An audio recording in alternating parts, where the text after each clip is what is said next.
Thank you very much, and I thank all of the panelists for their really important testimony. Mr. Fineman, you have extensive experience with the high-level inner workings of the Postal Service. You spent 10 years on the Board of Governors. You really are an expert on the Postal Service and the Board of Governors. I'd like to ask you about the process for selecting the Postmaster General. In your 10 years on the board, you were involved in the hiring of 2 postmasters, one in 1998 and the other in 2001. Is that correct? Yes.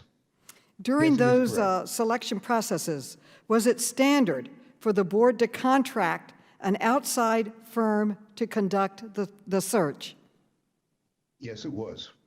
Well, that makes sense. The board is small and needs to perform an executive search for one of our country's most important independent agencies.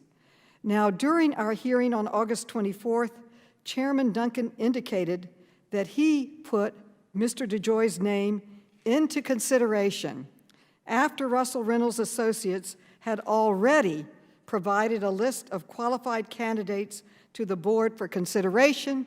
He went into detail. They had many people considered. They narrowed it down to 200, then to 50, then to 12.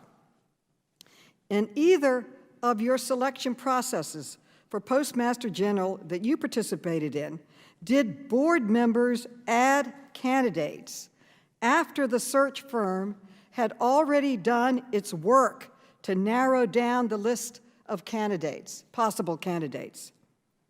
To the best of my recollection, I do not remember anyone recommending anyone on a personal basis.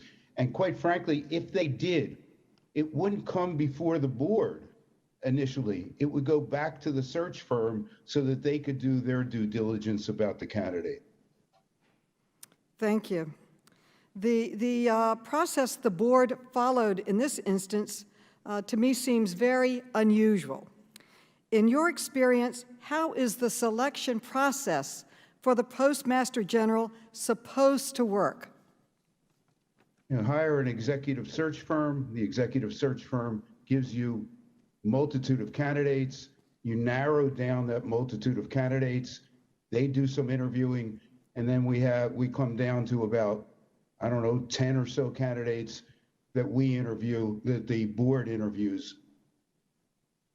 Well, Mr. Fineman, we make a determination as to who we want to hire. And in that process, we are getting information about the background of all of the individuals. Thank you. Now, if you were still on the board, would you have gone out of your way to add Mr. DeJoy to the list of candidates? Would you have chosen him? Let me first say that I would not have gone out of my way. If you're asking me whether I would have chosen him, the answer would be no. It's apparent that there was a conflict of interest to begin with, that he still had an interest in one of the largest contractors with the United States Postal Service. As I said before, it's not even the direct conflict, it's the appearance of a conflict which would concern me. And secondly, if I can just say, if we leave aside the conflict issues, when you're looking for a Postmaster General, there's certain things that we look for. We look for communication skills. Is the Postmaster General going to be able to communicate with the stakeholders of the Postal Service? Reclaiming my time as my time is limited. That means you and your Republican colleagues. Okay. So, Mr. Fineman, we have requested information about the search from the board, but to date they have refused to provide us with any information at all. Do you think it is appropriate for the board to refuse to work with this committee given the responsibilities that we have for oversight for the Postal Service? Absolutely not. They should be giving you what you've asked for, and quite frankly, they should be giving you more than you asked for. Thank you very much. And very, very quickly, Mr. Plunkett, the metadata in your testimony says it was written by Jessica Lawrence. Who is Jessica Lawrence?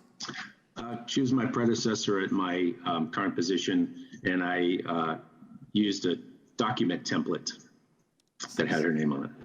So she did not write it, but it looked like she No, did. absolutely not. She did not. Absolutely Okay. not. My time has expired, but I really particularly want to thank everyone for being here today, and especially Mr. Richard Painter. The Post Office should be a bipartisan, a nonpartisan position that serves the American people, and you made that point very clear.